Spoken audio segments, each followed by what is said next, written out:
Bonsoir. Lorsque je pense à tous mes amis à travers le monde qui travaillent des heures de fou, des 40, 60, 80 heures semaine, j'ai le plus gros des sourires.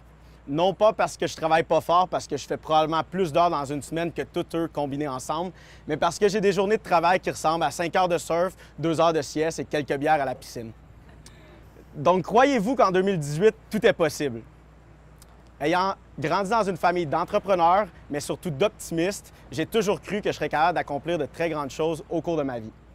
Dès l'âge de 17 ans, j'ai survécu à ma première Near-Death Experience et par la suite, j'ai survécu encore 3 fois plutôt qu'une à d'autres expériences frôlant la mort.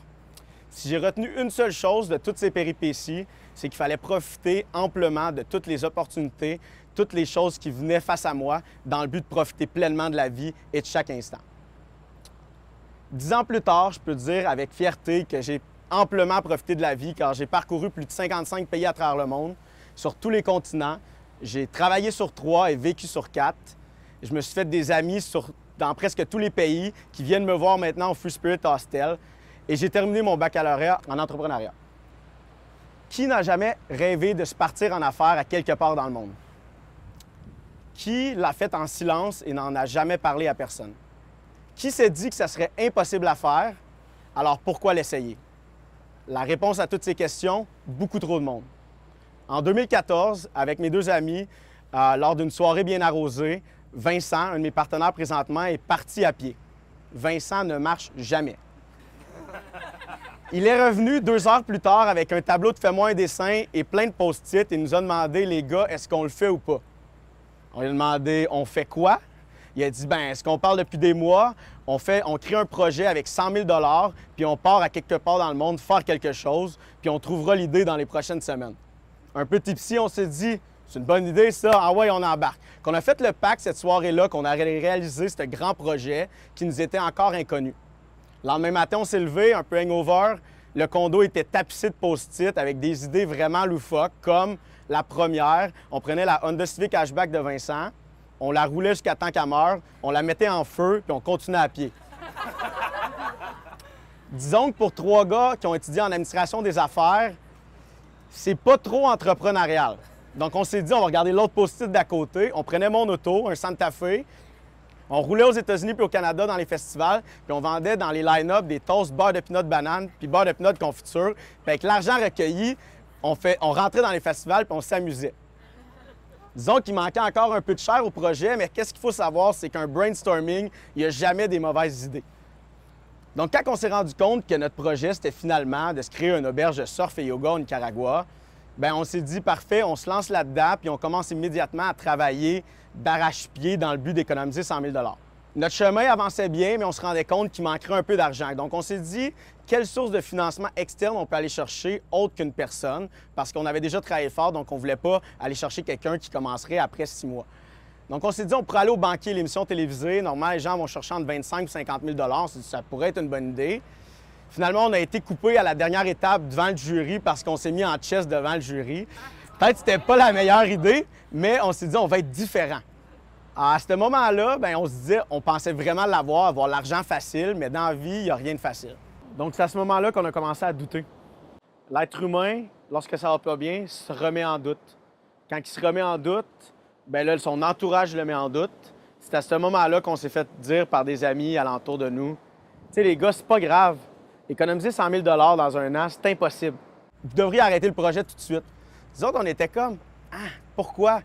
L'instinct de l'être humain est toujours porté à se rabaisser vers la masse à la place de se rehausser vers le top dans le but de se conformer à la société. Puis je trouve ça extrêmement triste. Comme le disait Mohamed Ali, I am the greatest. Pour moi, ça, c'est une preuve vraiment intense de la confiance en soi. La confiance en soi, ça s'acquiert. Il y en a des chanceux qui vont être nés avec ça.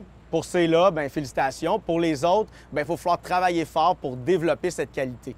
Comment qu'on développe la confiance en soi? C'est en répétant jour après jour les trucs qu'on est moins bon dans le but de devenir meilleur, puis de savoir la prochaine fois, lorsque le défi on fera face, qu'on va être capable de le réaliser assez facilement. Donc, gardez ça à l'esprit. Si vous n'êtes pas bon dans quelque chose, répétez le processus, puis un jour, vous deviendrez bon, puis vous seriez confiant que vous allez être capable de l'atteindre. Par la suite, on avait encore un problème avec notre argent. Le banquier, ça n'avait pas marché. Donc, on s'est dit d'habitude, quand on a un problème, on le demande sur notre page Facebook. aux gens, « Ah, il me manque un caméraman pour filmer, y a-t-il quelqu'un? » Boum, 2, 3 noms. Donc là, on est allé prendre un verre un soir dans un bar, puis il y a quelqu'un qui m'a dit, ami d'un ami, « Hey, j'ai vu passer sur Internet le sociofinancement, est-ce que tu connais ça? » À ce moment-là, j'ai comme allumé ben raide, j'ai fait comme « Wow, incroyable! » J'ai fini ma bière, je suis parti à pied chez nous, puis j'ai immédiatement cherché c'était quoi un sociofinancement. En analysant les plateformes de Kickstarter puis d'Indiegogo, j'ai réalisé qu'il y avait certaines campagnes qui fonctionnaient super bien à cause du message. Donc, il y en a que leur message, comme nous, c'était bien, on prend 3 emplois super bien rémunérés, on pourrait, dans quelques années, s'acheter une maison, on se trouverait une femme, on aurait des enfants, on vivrait heureux, puis tout le monde serait heureux pour nous. Mais nous, on se disait, on a un désir commun de créer quelque chose de plus grand, donc pourquoi s'arrêter là?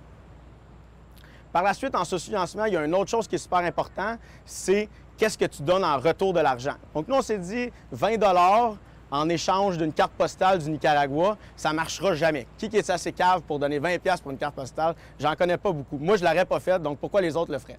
Donc, je me suis dit, OK, on va avoir une auberge dans plus ou moins un an et demi, donc pourquoi pas vendre des nuits en avance? Donc, on a fait un paquet de 100 $ pour 10 nuits à l'auberge, avec un cours de surf puis une camisole Free Spirit envoyée n'importe où dans le monde. Puis à partir de ce moment-là, bien, ça s'est vendu comme des petits pains chauds sur Internet. En l'espace de 5 semaines, on a fait 27 000 $. Puis on a réussi à nous, en plus de ça, à se faire connaître un peu partout. On a passé dans les journaux Québec, à Toronto dans le Globe and Mail, le Journal des Affaires, passé à la télévision, à la radio. Puis ça, pour nous, c'était le plus important parce que quand tu as une future auberge, puis que finalement, avant même d'avoir parti du Québec, d'avoir trouvé ton terrain, tu as déjà 1500 nuits de vendus, bien, ça commence bien. Il y a déjà un engouement alentour de qu'est-ce que tu fais. Malgré le fait qu'il y ait des centaines de personnes qui nous avaient encouragés, il y avait encore des amis qui doutaient de nous. À un moment donné, j'ai même eu l'insulte ultime. Un ami m'a dit « Carl, je suis désolé, je ne te donnerai pas d'argent parce que j'ai l'impression que tu vas seulement boire, fêter et voyager avec mon argent. » Pour moi, c'était l'insulte ultime parce que je travaillais 40 heures semaine, je travaillais dans les restaurants en plus de ça de soir, j'avais 4 cours par session, puis je jouais au poker de nuit avec mes pourboires dans le but d'arriver dans mon objectif d'économiser 25 000 $ en un an, en plus de finir mon université. Je me suis rendu compte à un certain moment donné que pourquoi les gens me mettaient en doute puis essayaient de ne pas me supporter, c'était à cause de la jalousie. Il y a des gens qui n'ont pas le courage de foncer puis de créer des projets d'envergure comme ça, puis ils veulent que tout le monde reste à la même étape qu'eux, qu'à la place de les surmonter, de les aider à se développer, ils vont leur mettre des bâtons dans les roues dans l'idée que tout le monde reste sur la même étage. Puis ça, je trouve ça triste parce que je me dis, si tout le monde ferait le contraire et essaierait de supporter son prochain dans le but d'essayer tous ensemble de se monter vers le top, bien, on deviendrait probablement une meilleure société. À ce moment-là, on a décidé de tout vendre. On s'est dit, si on montre aux gens qu'on vend tous nos possessions, tous nos biens qu'on a acquéris en 23-24 ans pour des peanuts le temps d'une vente de garage, bien là, ils vont peut-être comprendre qu'on n'est pas juste sur l'apparence, mais qu'on vend tout. Qu'on a vendu des habits à 20 $, des planches à neige à 15 $, télévision âgée à 30 $, tout ça dans le but de montrer qu'on ne retournerait plus jamais en arrière parce qu'on n'aurait plus rien. Il me reste juste un sac de golf chez mes parents, puis c'est tout, t'sais. Toute cette vision de la vie se reflète super bien dans notre logo. Notre logo, si vous ne l'avez pas remarqué, c'est la pyramide de Maslow inversée. Pour ceux qui ne connaissent pas Maslow, c'est un super de bon gars, mais il est extrêmement vieux. Que son concept de pyramide des besoins primaires était super intéressant quand nos grands-parents étaient là, quand nos parents étaient là, parce que nos grands-parents vivaient sur la strate du bas qui était la plus grosse. Cette strate-là, c'était se loger, se nourrir. Nos grands-parents, le père travaillait, la mère était à la maison, s'occupait des enfants. Donc, c'était quoi les chances d'atteindre le top de la pyramide? Il n'y en avait pas beaucoup. Cette strate était vraiment juste pour les bourgeois, pour la classe sociale qui avait beaucoup d'argent. Pour les autres, bien, on restait vers le bas, puis c'était là qu'on faisait toute notre vie. Après ça, nos parents sont arrivés, puis eux se sont dit, nous, notre but dans la vie, c'est de monter dans la hiérarchie de la compagnie, puis d'essayer de se rendre au top du Mont Everest, comme j'aime ça le dire. Mais il y en a beaucoup qui vont espérer se rendre, mais ils ne se rendront jamais.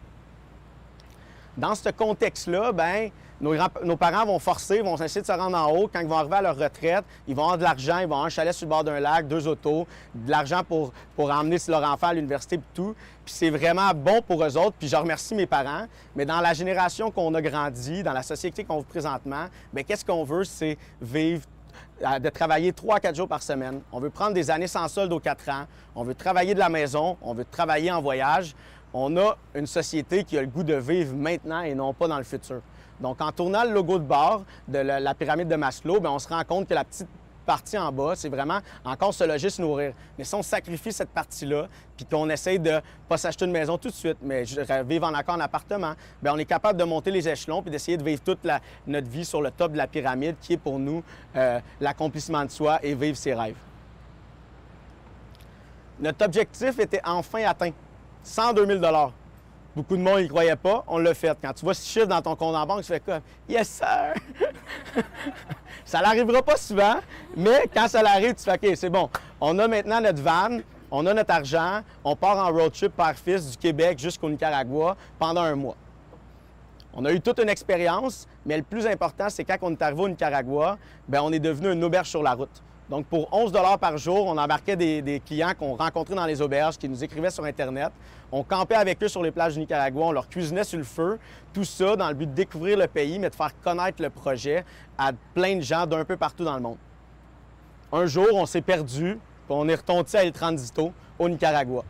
Pour ceux qui vont s'y rendre, qui se sont rendus, El Transito, la route est dégueulasse présentement, mais genre 100 000 fois meilleure qu'elle était il y a 3 ans.